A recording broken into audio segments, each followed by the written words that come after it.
নানির বাড়িতে সব কাজিনরা মিলে কি করলাম সেটাই দেখাবো আজকে। হ্যালো গাইস, আসসালামু আলাইকুম, দিস ইজ মি জেন, ওয়েলকাম টু মাই ভিডিও। আমরা সব কাজিনরা মিলে হঠাৎ করে ডিসাইড করলাম যে আমরা সবাই মিলে আম মাখা খাবো। তার জন্য প্রথমে আমাদের নানিদের গাছ থেকে আম পাড়ছি আমরা। এই তো আমি বসে থেকে ভিডিও করতেছি, ওরা সবাই আম পেরে পেরে এনে আমার কাছে দিচ্ছে। অনেকগুলো আম আমরা পাড়ছি, তারপরে আমগুলো কাটাকুটার দায়িত্ব পড়েছে আমার উপর, যেহেতু আমি ওদের সবার চেয়ে বড়, সেজন্য কাটাকুটোর দায়িত্ব আমি নিয়েছি। আমি আমগুলো ভালোভাবে প্রথমে ছিলে নিচ্ছি। এখানে ওরা সবাই বারে বারে আমাকে আম কুড়িয়ে কুড়িয়ে এনে দিচ্ছিল এবং যা যা উপকরণ লাগে সব কিছু আমার কাছে এনে দিচ্ছিল, আর আমি সুন্দরভাবে কাটাকুটা করছি।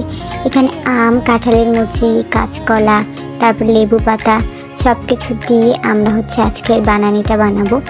সেজন্য প্রথমে আম আমরা ভালোভাবে ছিলে নিয়েছি এবং কলা একটা নিয়েছিলাম, যেহেতু একটা কলাই হলে আমাদের চলবে, বেশি কলার কোনো প্রয়োজন নেই, সেজন্য একটা কলা নিয়েছি। আর সাথে নিয়েছি কিছু গন্ধরাজ লেবুর পাতা, এটা দিলে গ্রানটা অনেক ভালো হবে।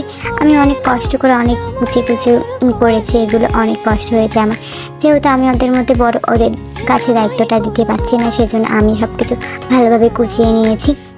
তারপরে এখানে যে সরষের তেল আর লবণ, হলুদ, যা যা মানে লবণ, গুঁড়ামরিচ যা যা লাগে এভরিথিং সব কিছু আমি এখানে নিয়ে নিয়েছি এবং কোটাকাটা করছি। তারপরে কোটাকাটা আমার ফাইনালি শেষ। তারপরে এর ভিতরে যা যা দেওয়ার দরকার সব দিচ্ছি। লবণ দিতে সেজন্য শুধু গুঁড়ামরিচ দিয়েছি। তারপর পরিমাণ মতো লবণ এবং সরিষার তেল। এখানে আপনারা চাইলে একটু টক জাতীয় তেঁতুল হাবিজাবি দিতে পারেন, আচার টাচার। আমাদের কাছে ছিল না বলে দেইনি, চাইছিলাম দিব, পরে আর খুঁজেই পেলাম না, কোথায় জানি রাখছি সব কিছু। তারপরে শেষে আমরা দিলাম গন্ধরাজ লেবুর পাতা, এটা দিলে গ্রানটা অনেক ভালো লাগবে, টেস্টটা অনেক ভালো হয়। আমি তো আমগুলো অনেক ভালোভাবে মেখে নিয়েছি এবং সব বাচ্চাদেরকে বললাম তোমরা সবাই হাত পাতো, আমি তোমাদের সবাইকে দিচ্ছি।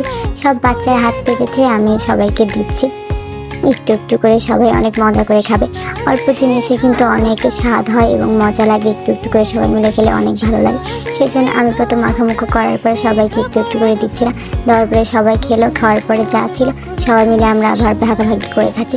আপনারা সবাই মিলে কাজিনরা একসাথে হলে এইভাবে মজা করেন নাকি? অবশ্যই কমেন্ট আমাকে জানাতে ভুলবেন না। সবার ভিডিওটা ভালো লাগে আমার ইউটিউব চ্যানেল সাবস্ক্রাইব করুন, সবাই আমার video share, comment, like, comment সব শেয়ার সব কিছু করবেন। সবাই ভালো থাকবেন, আল্লাহ হাফেজ।